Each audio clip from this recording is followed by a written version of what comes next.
കേന്ദ്ര സർക്കാരിന്റെ നാശാമുക്ത ഭാരത് അഭിയാൻ ലഹരി വിമുക്ത പരിപാടിയുടെ ഭാഗമായി 10 കോടി ലഹരി വിമുക്ത പ്രയത്ന മഹാപ്രചാരണത്തിന് ജില്ലയിൽ തുടക്കമായി. ആരോഗ്യപൂർണവും വികസിതവുമായ ലഹരി വിമുക്ത ഇന്ത്യക്കായാണ് പരിപാടി സംഘടിപ്പിച്ചത്. പാലക്കാട് ബ്രഹ്മകുമാരി ശിവജ്യോതി ഭവനിൽ ജില്ലാതല ഉദ്ഘാടന പരിപാടി സംഘടിപ്പിച്ചു. VK ശ്രീകണ്ഠൻ MP ഉദ്ഘാടനം നിർവഹിച്ചു. ഈ അസംസ്കൃതമായ വസ്തുക്കൾ ഉണ്ടാകുന്നുണ്ടോ, ഉൽപ്പാദിപ്പിക്കുന്നുണ്ടോ, അത് എവിടെയൊക്കെ ലൈസൻസ് കൊടുത്ത് ചോദ്യം സ്റ്റാർട്ട് ക്വസ്റ്റ്യൻ നമുക്ക് കൃത്യമായി മറുപടി കിട്ടുമല്ലോ. അതിന് മറുപടി കിട്ടി. ഇന്ത്യയിൽ എവിടെയും ഇത് ഉൽപ്പാദിപ്പിക്കുന്നില്ല, ലൈസൻസ് കൊടുക്കുന്നില്ല. രണ്ടാമത് ചോദിച്ചു ഇപ്പോൾ ഇന്ത്യയിൽ വരുന്ന ഉപയോഗിക്കപ്പെടുന്ന ഈ മയക്കുമരുന്നും ഈ വസ്തുക്കളും എവിടെ നിന്ന് വരുന്നു, എന്താണ് അതിൻ്റെ സോഴ്സ് ചോദിച്ചപ്പോൾ ഇന്ത്യയിൽ ഏറ്റവും കൂടുതൽ കടൽ വഴിയാണ് ഈ കള്ളക്കടത്ത് നടക്കുന്നത്. ഇന്ത്യയിൽ നമുക്കറിയാം 3 ഭാഗത്ത് കടലാണ്.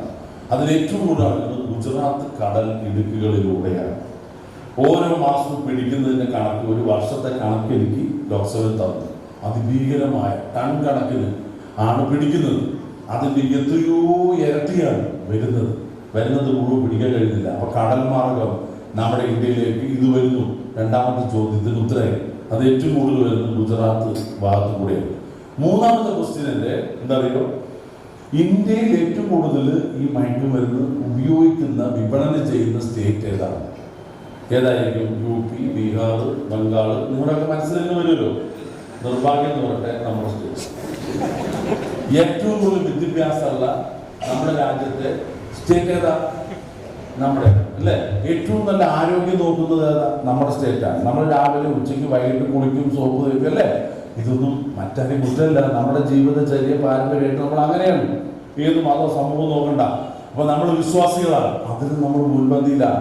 അവരാണ് ഇതിലും മുൻപന്തിയിൽ എന്നുള്ള നിർഭാഗ്യകരമായ ആൻസർ ഞാൻ വായിച്ചു. മനസ്സിലായി? അപ്പോൾ ഞാൻ ഗവൺമെന്റ് ശ്രദ്ധപ്പെടുത്തിയിരുന്നു എന്നത് ഇത് വലിയ ആപത്താണ്, അപകടമാണ്. നമ്മുടെ കുട്ടികൾ, അടുത്ത തലമുറ ഇങ്ങനെ ആയാൽ നമ്മുടെ ഭാവി ഫുള്ള് പോയി പൂജ്യം. അപ്പോൾ ആ ഒരു അവസ്ഥ നമ്മൾ മനസ്സിലാക്കുക.